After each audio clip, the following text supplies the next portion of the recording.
As some of you know, last week I was honored to once again visit your historic sanctuary, together with members of the King family. And it is an honor to be with you today, as our nation remembers the Reverend Dr. Martin Luther King Jr. As has been said, as is known throughout the world, Dr. King was a prophet. He was a prophet in that he saw the present exactly as it was, and the future as it could be. And he pushed our nation toward that future. Dr. King pushed even as his character was maligned. He pushed even as his family's life was threatened. He pushed even as his own life was in jeopardy. He pushed for racial justice, for economic justice, and for the freedom that unlocks all others the freedom to vote.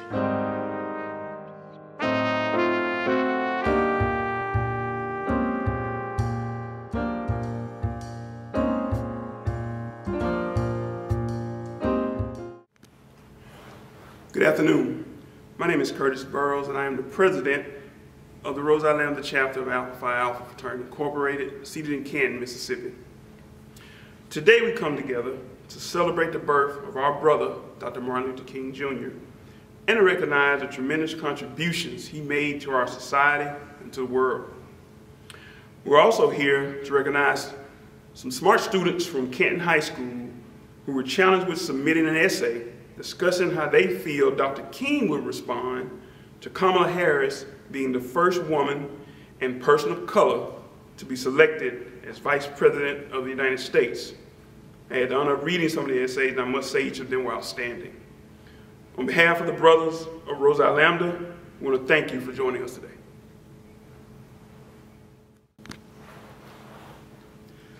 Please bow your heads. Gracious and omnipotent Father, we thank you for another opportunity to assemble to remember Brother Dr. Martin Luther King Jr. Most of all, Father, we thank you for powering our brother's resolve through your powerful word. Philippians 2:3-4 says, "To do nothing out of selfish ambition or vain conceit, but in humility consider others better than yourselves. Each of you should look not only to your own interests, but also to the interests of others." Brother King reflected this when he said, "Life's most persistent and urgent question is, what are you doing for others?"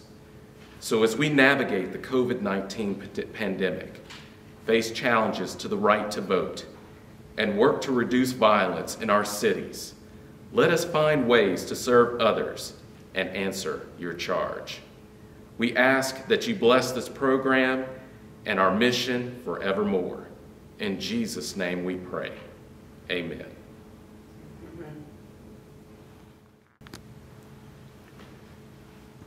It is my pleasure to introduce our speaker for today's program. Pamela Jr. is the director of 2 Mississippi museums. The 2 Mississippi museums include both the Mississippi Civil Rights Museum and the Museum of Mississippi History. Ms. Jr. has served in this role as director since 2017. Ms. Jr. grew up in West Jackson. She attended public schools in Jackson, Mississippi. She graduated from Wingfield High School. Afterwards, she attended and received her bachelor's degree from the Jackson State University. She's had a long career dedicated to civil rights and community service. After graduation from college, Ms. Jr. served as a park ranger with the National Parks Service in Washington, D.C. After returning to Jackson, she worked for the City of Jackson as a supervisor in the Department of Parks and Recreation and as a manager of Smith Robertson Museum and Cultural Center. She remained with Smith Robertson until she was named the first director of the Mississippi Civil Rights Museum in 2017. Miss Junior has received numerous awards and honors during her career. Miss Junior has served on the Mississippi Delta National Heritage Area Board of Directors, the Mississippi Book Festival, and co-founded the Mississippi Black Theater Festival. More importantly, under Miss Junior's leadership, the Smith-Robertson Museum was named among the 50 spots by CNN in 2014. Miss Junior was honored at the 47th annual Dr. Martin Luther King Jr.'s birthday convocation at Jackson State University. She received a Freedom Fighter Award. She has received a For My People Award and a Hometown Hero Award, and numerous other awards. Miss Junior is a true gem here in Jackson and throughout the state of Mississippi. It is my pleasure and honor to introduce to you our guest speaker for this occasion, Ms. Pamela Junior.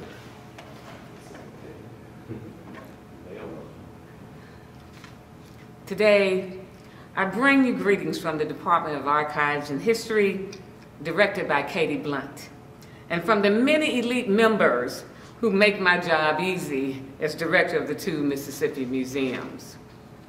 To Curtis Burroughs, president of the Rose I Lambda chapter of Alpha Phi Alpha fraternity, to Dr. Corky Wicks, program chair, and to the national and district leaders of Alpha Phi Alpha fraternity, and to all that may be watching, thank you for allowing me to give you words of encouragement, because we need you.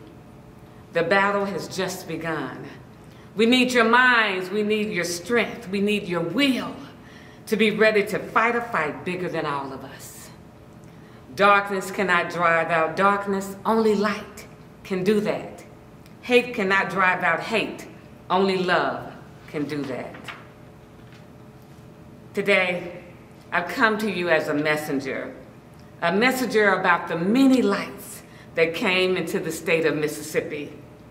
The many lights that came to Mississippi to bring about change, to bring about hope, to bring about a transformation for people who felt that justice and peace were figures of their imagination. These lights came to bring about a change for people who felt as if they were choking by the ills of Mississippi, choking by the laws of Jim Crow, choking by the laws of unequal education, choking by the laws that enhanced poverty. These lights came in to shake Mississippi, and they did. These lights came into Mississippi with a message of love. A message of love that was embedded into their souls by the words of a phenomenal man whose philosophy of peace, mercy, and everlasting love changed some of the ideologies of hate in this world. The man that I speak of with compassion and gratefulness is Dr. Martin Luther King Jr.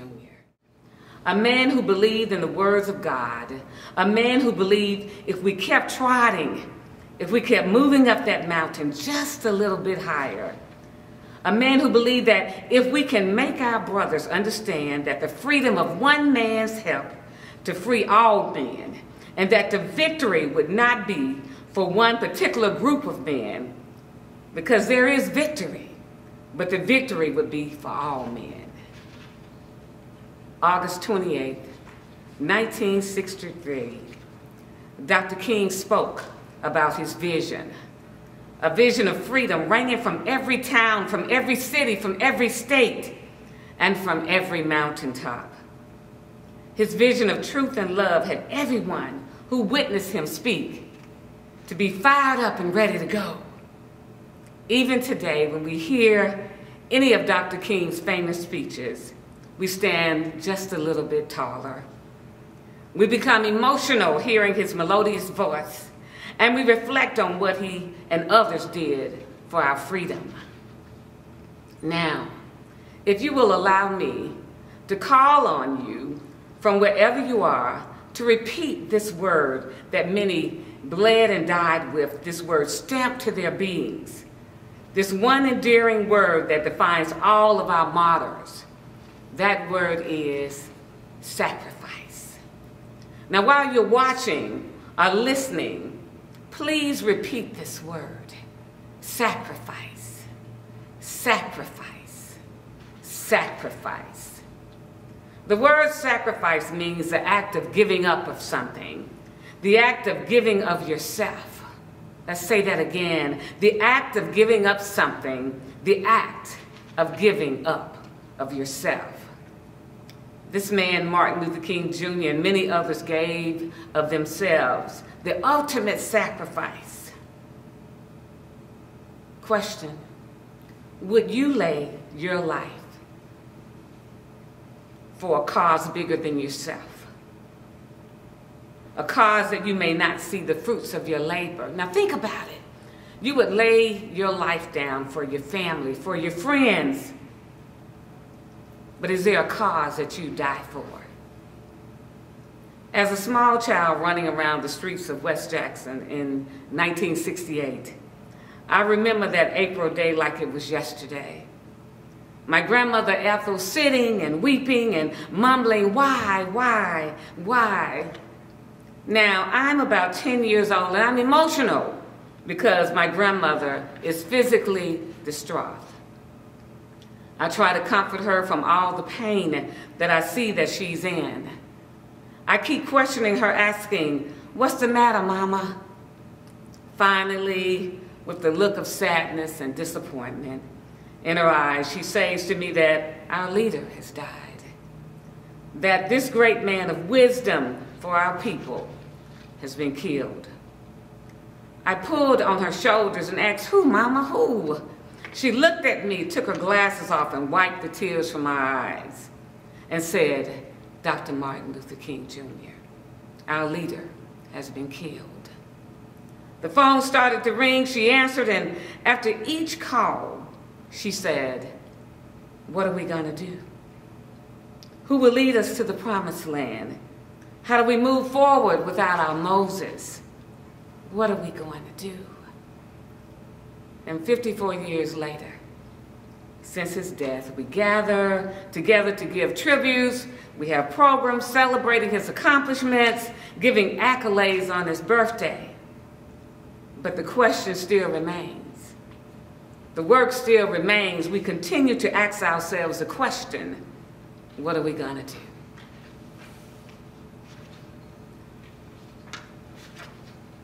As I prepared to be here, I thought about this man who's been celebrated nationally, how he would feel today. What would be his thoughts regarding the treatment of his fellow man? How would he see America, racism, women's rights, crime, discrimination in housing and education? What would he say about the land of the free and the home of the brave? I pondered over what has been his accomplishments and how we've moved forward in the last 54 years. Civil rights legislation, equal employment opportunities, and the list goes on. The first African-American president, the first African-American female vice president. And truly, the list does go on and on with many more accomplishments. But there is so much more work to be done. See, I remember my grandmothers and grandfathers going to vote. I remember what having the right to vote meant to them when they were able to sign their names on the dotted line, because they felt that by signing their names, they were finally a part of making major decisions for their daughter, her children, her grandchildren, and the entire legacy. By signing on the dotted line, it meant that they were making a difference for the city that they lived in, for the county, for the state, and as citizens of these United States of America, they wanted to belong. They also understood the assignment that was laid in front of them by their forefathers. Don't give up the fight. We are here. This country is as much yours as theirs. Continue to let them know that we ain't going nowhere. At times you will feel isolated, but you are a fighter. Continue the race to freedom. King's vision, his dream for all of us to come together despite the differences, has been one of the hardest accomplishments then and still is now. With all the evils that hunt us daily, the healings of our race causes the most difficulties. King saw that light bulb dim in the eyes of his brethren. He knew that it would be hard-pressed to continue his mantra if his brethren were economically strapped. He knew that the practice of nonviolence could become a figment of their imagination in the era of Black power. He had to make radical decisions because the times were changing. He looked at the poor Blacks and whites. He sought of the help of the middle-class African Americans and the middle-class whites that could work to make both major parties truly responsible to the needs of the poor. Sparked by the riots in Watts, the streets of Chicago, and the Meredith March against fear, King was constantly teaching and learning and reminding Americans not only of the obstacles in our histories, our institutions, and our hearts, but that there had to be a change, and the change was now. One of King's favorite quotes was by a gentleman by the name of Thomas Paine, one of our founding fathers. Paine said, "We have the power to begin the world again." Now, listen to that. We have the power to begin the world again. Just think, if we were able to erase the ills of the world to start over, just start completely over. What if we could take the troubles of the world and dump them all over on the side of a cliff, if you will, and start over? These troubles that have given America a bad name, these troubles that have caused so much divisiveness amongst the people. Just think, if we were able to look at each other and see our amazing hues and embrace the differences, embrace our phenomenal cultures. See, I remember that when, back in the day, that things were so divided. But if we could have this utopian society and that these factors play a big part in how we live our lives, how we continue to move through the evils of this world. But what if? What if every rubric, every policy, every law that King wanted all of us could come true? Like love, not hate. Like a void of segregation and racism. Like greater equality for all. True prison reform, rights for women. So the question that I present to you is, how do we change? How do we create this paradigm shift in the universe? At what point do we say, let's have a makeover, let's have a do-over? First off, everyone isn't going to change how they feel about me or you. There are race problems on both sides of the spectrum. But what if? What if we could teach our children about other cultures and ancestral backgrounds without folks being threatened? What if we could find that commonality that we all have beyond color? What if? What if we made a conscious decision that we were going to love our neighbors as we love ourselves? What if? What if men of Alpha Phi Alpha? What if Mississippi? What if wherever you may be? What if America? What if you've now built these two magnificent museums that I work in, where the ills of Mississippi shines brightly for all to see? What if we use these ills as teaching moments? What if we use these museums, as our former governor, William Winter, stated, as the largest classrooms in the state of Mississippi, instead of thinking of them as critical race theory? What if, Mississippi, what if? That in the Civil Rights Museum that you've built, we start to focus on the many people, the many lights that lived in Mississippi, and those that came from near and far that brought about this new vibration to our state, this shift, this momentum, these lights that believed in freedom for all people. What if, Mississippi, we could focus on those lights like Mega and Merle Evers, Cheney, Goodman, and Schwerner, 14-year-old Emmett, Fannie Lou Hamer, Hollis, Amzie, Flonzie, Hezekiah, Bob, Dennis, Vernon, James, Charles, and so many, many more. What if we could use these museums as a place of hope, a place of love, a place for feeling, a place for healing, a place for reconciliation, a place where groups of people could come together and hash out their differences and write a new declaration of love and peace for Mississippi, a new America. These were the desires of this great man who gave of his life in order for all of us to be free. A great man who knew that he wouldn't make it to the mountaintop, but he would leave us a roadmap, a footprint of sorts on how to get to the promised land called freedom. Mississippi can be that great example of how the promised land should be.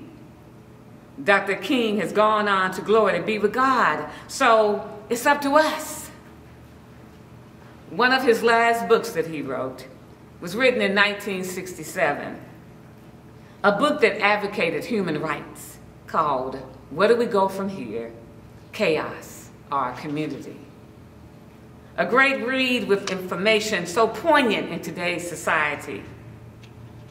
If you will allow me just a few more moments to try and answer that question that King asked, where do we go from here? First, we must begin by looking within ourselves and finding that that makes us tick, that drive that's in our core that starts from our beginnings. We could start off by using the examples of King's life and works and his framework of love and peace as a blueprint. Secondly, it is up to us to continue the work. We must think about what we can do as individuals to keep that mantra of hope alive. We must work to lift our people up. I ask you, men of Alpha Phi Alpha, what is your chore?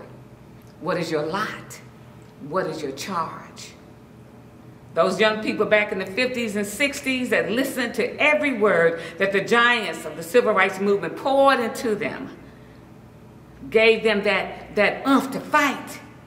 These lights, they're getting older now and aren't able to continue the hard road to freedom, but you can.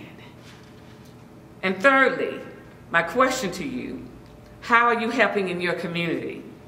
Who are you mentoring? How do you allow your light to shine? This world is enormous.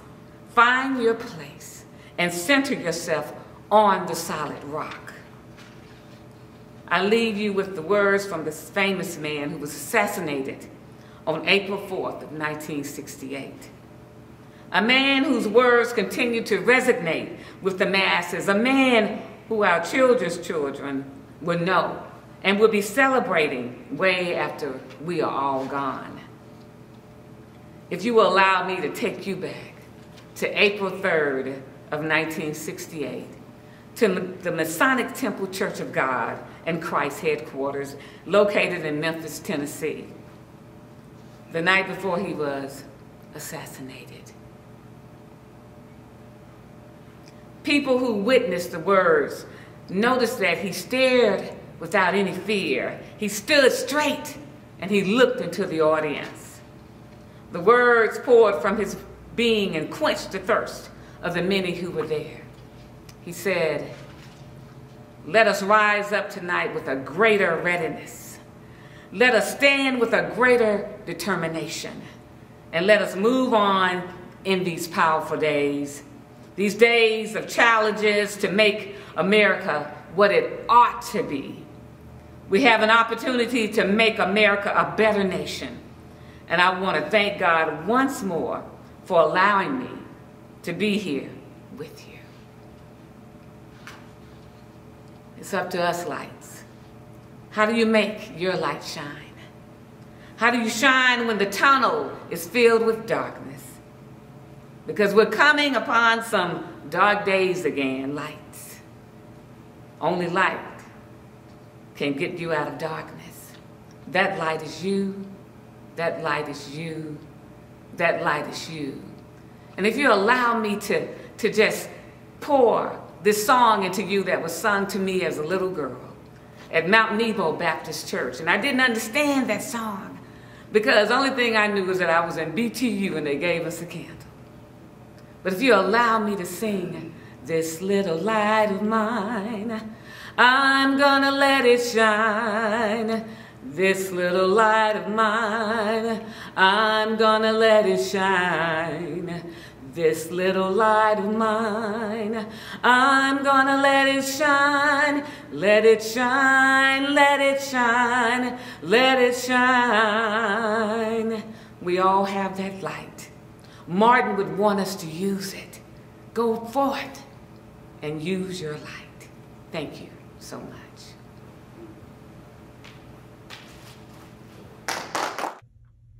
I feel as if Dr. Martin Luther King Jr. would respond with joy in seeing that all of his hard work and that of the millions who marched alongside him had not been in vain with the election of the nation's first female African-American vice president.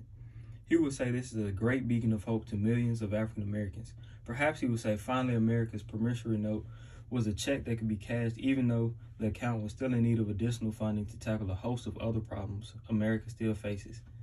He would be pleased to see that the great values of opportunity of this nation were finally starting to be available to African Americans.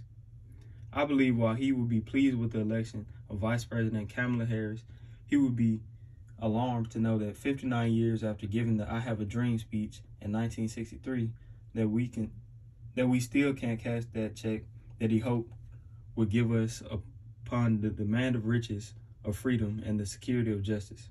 As a black man, I worry what my future holds when I turn on the TV and see the news every single day of people who look like me dying from gun violence, sadly often at the hands of those who took the oath to serve and protect our freedoms, not dispense their brand of justice by pulling the trigger to end the hopes and dreams of so many talented lives. I worry that a sense of despair and hopelessness is permeating our communities due to some not having a quality education, thus facing a lack of employment opportunities.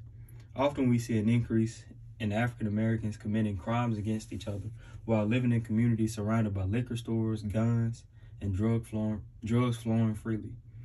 I believe Dr. King would be dismayed that many of his dreams for African Americans and for this country still haven't fully materialized. Dr. King will remind Madam Vice President Harris that now is the time to make real the promises of democracy. Now is the time to lift our nation from the quicksand of racial injustice to the solid rock of brotherhood. Now is the time to make justice a reality of all God's children. Now is still time for the equality and justice for all. Instead, we find our democracy under attack like never before. We find the gains so many marched, bled, and died for being rolled back in Congress with every passing year. This nation finds its people back in the streets marching for voting rights, racial justice, equal rights, criminal and social reforms, healthcare and immigration reforms, an increase in minimum wages, and so many more issues, all while in the middle of a deadly pandemic, a pandemic that has shined a glaring light on the healthcare disparities in our black and brown communities, disparities that are costing our lives at disturbing rates. Dr. King will want to know, now that we are at the table, what plan of action are we taking to resolve these concerns? I think Dr. King would be pleased to know that Vice President Harris brings a wealth of knowledge and experience to the table to help President Joe Biden address these concerns. Her experience as the Attorney General of California and as a United States Senator has given her the opportunity over the years to advocate and fight for reforms, many of these issues.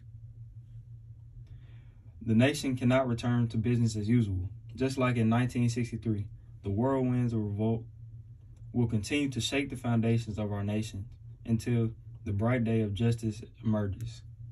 We the people must join forces in efforts to protect our democracy, continue to fight for our rights, and refuse to let politicians roll back the progress which we have made. It will take all of us going to the polls to elect people like Vice President Harris, not only to the highest offices in the land, but in our local city, county, and state offices. We need to fully participate. Our concerns need to be heard, and we need to be seen. Proper representation is the key to a true democracy. We can't just march in these streets. We must also organize and demand changes in policies and laws. We must educate our future leaders, because if we don't, how will they ever be free? How will they ever experience a just and free society that includes them at the table? Without an education, their futures are already limited. We need to be able to compete globally for jobs. I believe Dr. King will want to tell Vice President Harris that although he is extremely proud of her accomplishments, we as a people cannot be satisfied with that milestone alone. He would tell us not to be satisfied until America lives up to all that she has promised in her Constitution and Declaration of Independence. He would tell Vice President Harris to keep fighting to ensure that all of God's children that reside in this country can have a seat at the table of this great nation. He would tell her that our diversity makes our nation strong. Our ability to freely elect our leaders lets all of our voices be heard and our concerns and needs be addressed. In order for this to be a truly great nation, we must realize, as Dr. King stated in his I Have a Dream speech, that our destiny is tied together. We cannot walk alone, and we cannot turn back. I believe Dr. King will want America to respect and support Vice President Harris as it has done for her predecessors.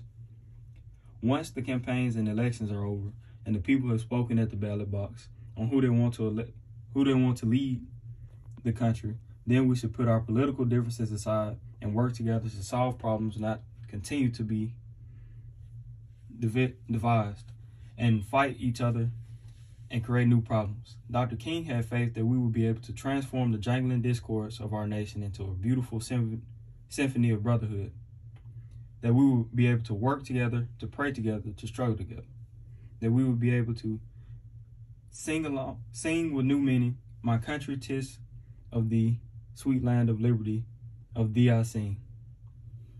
We're still holding on to that faith that one day in our lifetimes we will see that America Dr. King so vividly dreamed of.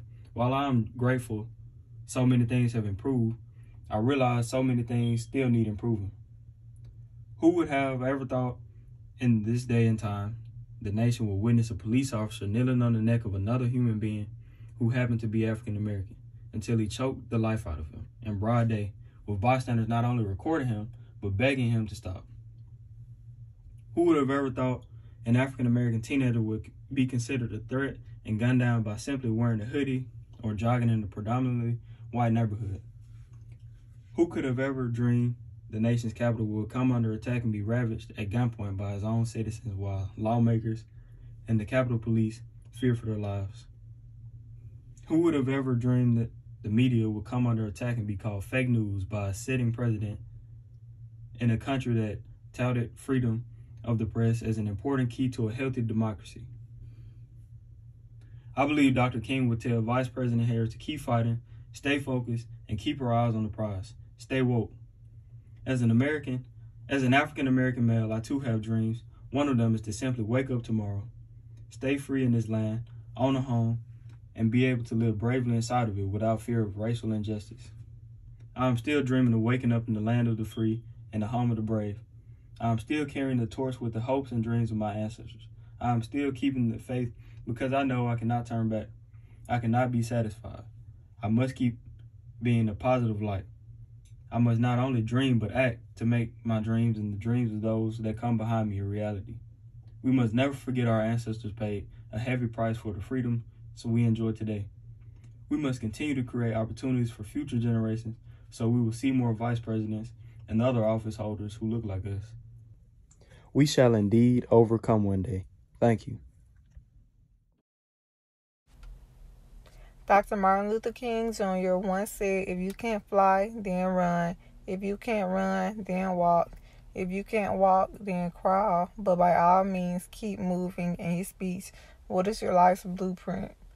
He was a very influential man that stood for equal rights and believed in fighting for them in peaceful ways. Based on his speeches, I know he would have been immensely proud knowing that Kamala Harris has been elected as the first female African-American Vice President of the United States. Despite being faced with a multitude of barriers throughout her career, she never quit and remained focused on achieving one goal at a time. Although her being elected is a huge step in the right direction, Dr. King would agree that we still have a long way to go and our fight for equality is in its final stages but not yet complete. Kamala is a very hard-working, dedicated individual who worked extremely hard to get to where she is today. Dr. King would be proud of her because of all the barriers she overcame to become the woman she is today and reach a milestone for not only African Americans but for women too. On her journey, there were times Harris failed, but she never gave up hope of doing and becoming better. When she failed, she tried again and again until she succeeded. People have doubted Harris since she ran for San Francisco's district attorney. She was the first woman to hold that position and the first person of color to ever hold office in California. Her friends and associates did not have any faith in her and encouraged her not to run. Instead of listening to them, she believed in herself and came out on top. King once stated, "The failures of the past must not be an excuse for the inactions of the present or future." Kamala would agree with this statement because she never let her failures or mishaps discourage her or stop her. For this reason, King would be proud of her. He did not stop being a leader even when he was threatened, sent to jail, and his home was bombed. He let nothing stop him. Although Kamala did not run into any problems to that extreme, she had her fair share of issues. Throughout them all, she was a very brave woman and worked very hard to be where she is today. Harris was always determined to do big things. Her determination forced her to strive to always be her best in any situation and never let anything stop her. In Dr. King's speech, "What is Your Life's Blueprint?" King speaks about being able to accept challenges while expressing yourself. She does not believe one should change oneself to accomplish a goal, but they should embrace their roots as they do so. The overall lesson to be learned from King in this speech is that people should always strive to be the best that they can be while remaining humble to themselves. He stressed the need to be proud of who you are while continuously setting goals and striving to reach them at all costs. In his speech, "What is Your Life's Blueprint?" he stated, "Don't set out to do a good Negro job, but do a good job that anybody could do. Don't set out to be just a good Negro doctor or a good Negro lawyer, a good Negro school teacher, a good Negro preacher, a good Negro barber beautician, a good Negro skilled laborer. For if you set out to do that, you have already flunked your matriculation exam for entrance into the University of Integration Central to do a good job and do that job." He believes people should strive to be the best of the best and not simply the best of their kind. Kamala has risen beyond her means and did what others could not. She is a great example of the type of person Dr. King preached for people to be. If Kamala only tried to be the best of her kind, she probably would not have tried to become San Francisco's district attorney or vice president. She was the first of her kind to be elected to those positions. Dr. King would have been ecstatic to know an African-American woman overcame many obstacles in a righteous way, and he has made it to such a high level in society and today. Harris has faced some of the same battles that King mentioned in his speeches. More specifically, she has faced problems concerning racism and materialism throughout her lifespan. King speaks of these evils along with war in his speech, The Three Evils of Society. Throughout the speech, he addresses many deterring factors like the lack of patience and loss of hope that have led many African Americans to believe Dr. King was preaching of a dream that was not accomplishable. King reflects on various times that blacks were stopped from making progress and becoming equal to white Americans. He stated, "Ever since the birth of our nation, white America has had a schizophrenic personality on the question of race. She has been torn between selves, a self in which she proudly professed the great principles of democracy and herself in which she madly practiced the antithesis of democracy.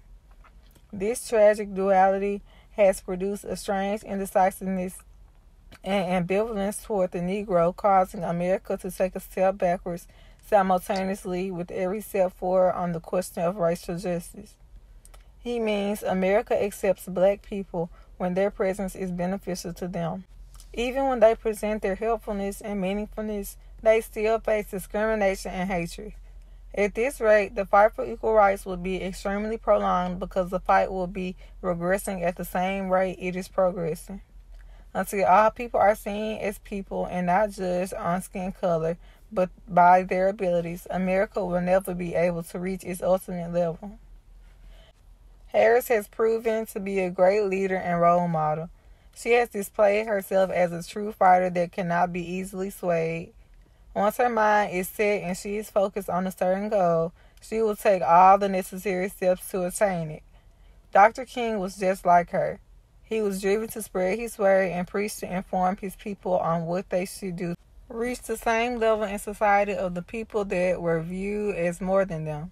He informed them that along the way they would not be treated nicely and that change would not come immediately. He still encouraged them to remain focused and keep the goal in mind when they came in contact with ill treatment. In Kamala's run for office, she was treated like trash repeatedly. Many of the men of authority abused their powers and treated her like trash, not only because she was black, but also because she was a woman. Former President Trump insulted her after the news of her winning. In an article titled Kamala Harris and the Double Bind of Racism and Sexism on the New York Times, written by Maggie Astor, Astor wrote, "His dehumanizing language, extraordinary even by Mr. Trump's own standards, was an unusual explicit image of the biased attitudes about how women should behave, how people of color should behave, and especially how women of color should behave, that have pervaded commentary regarding Ms. Harris." As the former president, Trump's comments leave a larger influence on people than he may imagine. From the very beginning, the odds were against Harris. She has to fight and still fights to prove that she is worthy enough to hold the title of vice president. Dr. King would salute Harris for not being discouraged by everyone that was against her. Harris worked hard to prove critics wrong and continues to lead by example for people that are inspired by her. Many people are rapturous and proud of Kamala, but the other half are preying on her downfall. Dr. King believed there were two halves to America, the fortunate half and the half that worked hard yet still had little to nothing. He believed the less fortunate half envied the fortunate half because they had what they denied and more opportunities to get what they needed. This difference formed a detrimental effect by causing many blacks to lose hope. King stated there are hundreds of thousands of Negroes who have given up. They've lost hope. They've come to feel that life is a long and desolate corridor with no exit sign. King knew that justice was long overdue and his people were giving up. Instead of joining the pity party, King encouraged his people to continue their fight because their time would come. He wanted them to demand their rights since they were continuously being disregarded and set aside as if their problems were irrelevant. There was a time Ms. Harris also had to demand her rights in a press conference. In the 2021 vice presidential debates, Harris was speaking and she was rudely interrupted multiple times by former Vice President Mike Pence. Instead of letting him overpower her, she proceeded to say, "Mr. Vice President, I'm speaking. Pence was thrown off by her statements and tried to talk over her multiple times, but she never let him steal her spotlight. Harris encountered many struggles throughout her career, but she has never let anything stop her from doing what she needed to do. Dr. King also was not one to give up. He would be proud of Harris for following in his footsteps and setting the standard for African Americans. As the first female vice president, she has reminded women that they can do anything they put their minds to with hard work and dedication. As the first person of color to hold this position, she has reminded blacks to never give up and that full equality is right around the corner. Dr. King would be blissful to know that Harris stayed focused on achieving her goals and prevailed when the odds were against her. She is living proof that America is working to make sure that all men are created equal. She is fulfilling Dr. King's famous dream. In his I Have a Dream speech, King gave a rundown of the high hopes he had for the future America. Some of the things he wished for were little black boys and black girls would be able to join hands with little white boys and white girls, and we will be able to transform the jangling discourse of our nation into a beautiful symphony of brotherhood. To turn his dream into a reality, we must do as Kamala did, which is set goals and go out of our way to reach them. When people push for us to fail, we must push back with even more force to ensure our success. With this mindset, full equality is at our fingertips. A letter to Kamala. Dr. Martin Luther King Jr. was an extremely well-known civil rights activist during the 1950s and 1960s. He fought for equality and justice for the African American community. His work influenced the political positions and social statuses of African Americans today. Dr. King would stage peaceful marches, boycotts, and sit-ins to bring attention and justice to the problems in the African American community. He was able to bring black people and white people together peacefully, something that had never been accomplished before. Dr. King is known across the world for his beliefs against violence and revenge.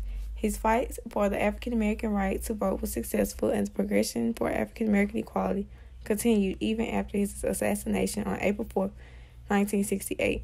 Since his assassination, there have been several important political events, upgrades, and figures in African American history. We have experienced major accomplishments as a community, such as having many more African Americans involved in politics and being a part of the presidential administration.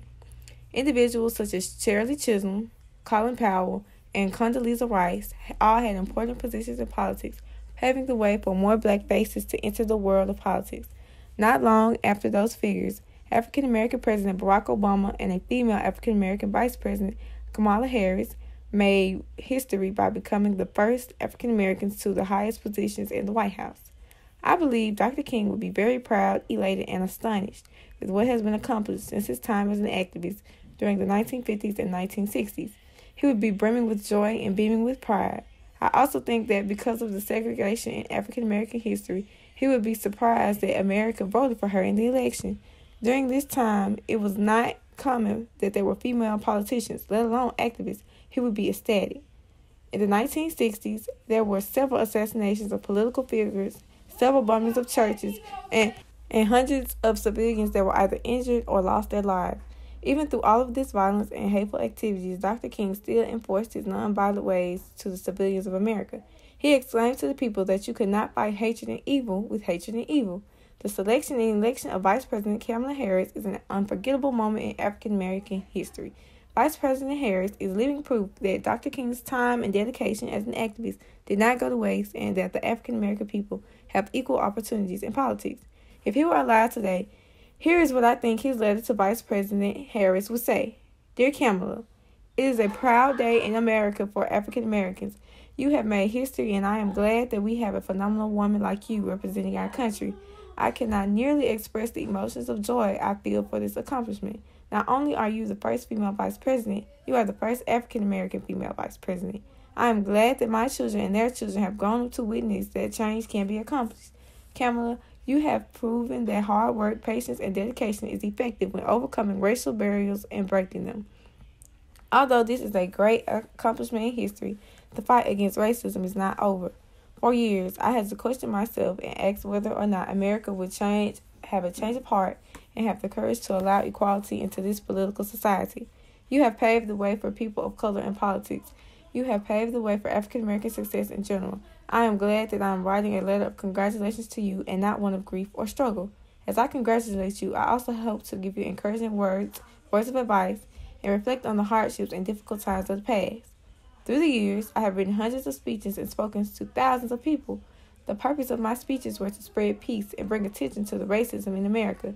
In my speech, Our God is Marching On, I want the people of America to be aware that the journey to equality and justice will be long, but it won't last forever. The moral universe is vast, and the pathway to justice is long, but at the end of this path, there is justice, equality, and peace. I am reciting these lines to tell you that in your position, You will have to fight battles that are longer than others. As the vice president, you will have several obstacles that will come your way. Just remember that your hard work and dedication will pay off in the long run. Kamala, I know there were times that you felt as if though you had failed, but to succeed you must experience failure. Vice President Kamala Harris, you inspire the African American people to be the best that they can be. Racism in America has been a serious problem that has caused casualties that can equate to those of war. Segregation of public facilities, the right to vote, and even the ability to purchase nice homes was not available to African Americans. For hundreds of years, America has consisted of all types of racism and constructed several racial barriers, blocking individuals from reaching their full potential. Women, men, and even children were beaten and treated so poorly just to get the chance at receiving fair treatment. Although as a whole, African Americans have endured many hardships, there are many more to come. I am sure you are familiar with the March on Washington and the huge amount of people that traveled there to hear the I Have a Dream speech where I discussed the future lives and social conditions for African Americans. I wanted to give a piece of my heart to America and open the eyes of those who might not understand the struggle or the reasons for protesting and movements. This dream that I had for America was more of a vision that I had for African Americans. As an exact activist, I wanted to bring America together. I wrote another speech called The Other America to draw attention to the problems that affected the African American communities, such as poverty, racial injustices, economical injustices, etc. The main message throughout this speech is that racial injustice and racial inequality causes conflict and problems in America. As Vice President, it is part of your duties to continue to make America fair for everyone. You, Kamala Harris, have accomplished the unthinkable and overcome the impossible.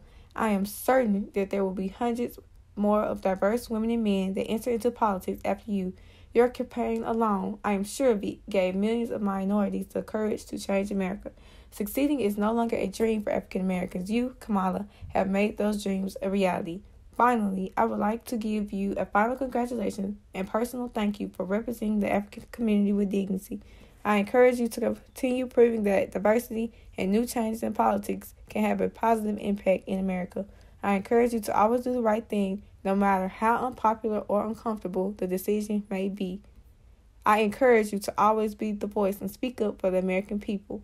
Vice President Kamala Harris, I encourage you to remember to always be committed to genuine excellence. Yours truly, Dr. Martin Luther King, Jr.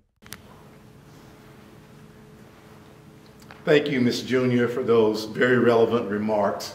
On behalf of the Brotherhood of Alpha Phi Alpha Fraternity Incorporated, the Rose Lambda chapter seated in Canton, we thank you for being here with us. Again, those remarks were very relevant, and thank you for educating us, and thank you for your many years of service. Thank you so much. I present you with this plaque from our fraternity. Thank you. Again, thank you. Thank you so much. Wow, what an occasion. How do you feel Dr. King would respond to the first female African-American vice president being elected? We had 3 students that participated in our scholarship award program. They wrote some dynamic essays, and we're still reviewing them as we speak. One of the students remarked, I feel Dr. King would respond with joy in seeing that all his hard work and that of millions who marched alongside him had not been in vain with the election of the nation's first female African-American vice president. He would say to this, a great beacon of hope to millions of African-Americans. Perhaps he would say, finally, America's promissory note was a check that could be cashed even though the account is still in need of additional funding, and to tackle a host of other problems America still faces. He would be pleased to see that the great vaults of opportunity of this nation were finally starting to be available to African Americans. Another student remarked, based on his speeches, I know he would have been immensely proud knowing that Kamala Harris has been elected as the first female African American vice president of the United States. Despite being faced with numerous and multiple barriers throughout her career, she never quit and remained focused on achieving one goal at a time. Although her being elected is a huge step in the right direction, Dr. King would agree that we still have a long way to go in our fight for full equity is in the final stages, but not yet complete. Still another student wrote an appealing letter to Kamala Harris on behalf of Dr. King, as if they were the person of Dr. King. It says, "Dear Kamala, it is a proud day in America for African Americans. You have made history, and I am glad that we have a phenomenal woman like you representing our country. I cannot nearly express the emotions of joy I feel for this accomplishment. Not only are you the first female vice president, you are the first African American female vice president. I am glad that my children and their children have grown up to witness that change can be accomplished. Kamala, you have proven that hard work, patience, dedication is effective when overcoming racial barriers and breaking them. Although this is a great accomplishment in history, the fight against racism is not over." I think our students grasp the concept of what they were charged to do. Suffice it to say, the award recipients have expressed themselves very well. They truly understand the context of Martin's message of love, peace to the world. The Radical King expressed a deep-seated desire to be and go beyond dynamic speeches and take action. Each of us can see Martin's dream come to fruition by continuing our efforts to examine more of the Other America speech.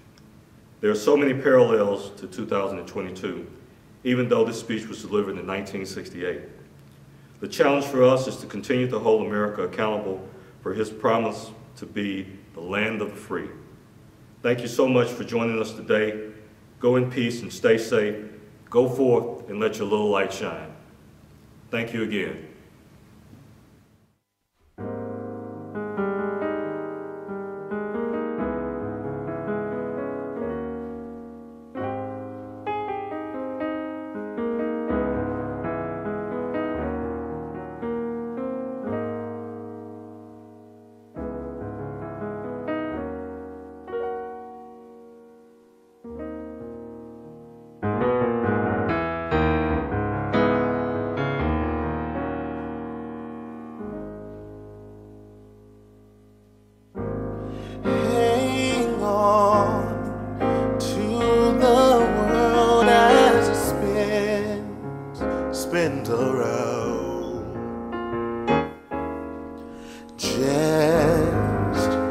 Just don't let the spin get you down.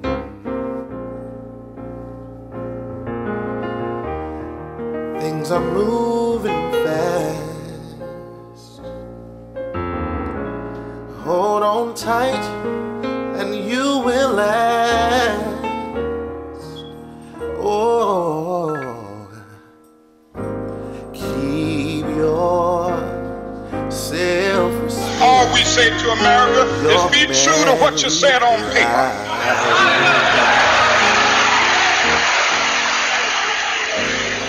If I lived in China or even Russia or any totalitarian country, maybe I could understand some of these illegal injunctions.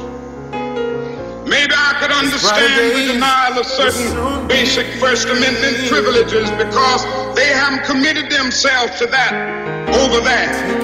But somewhere I read of the freedom of assembly. Somewhere I read of the freedom of speech. Somewhere I read of the freedom of press. Somewhere I read that the greatness of America is the right to protest far right. One day we'll all be free. Said it won't be long. So just as I say we aren't going to let any dogs or water hoses turn us around, we aren't going to let any injunction turn us around. Tonight I'm not worried about anything. I'm not fearing any man. Mine eyes have seen the glory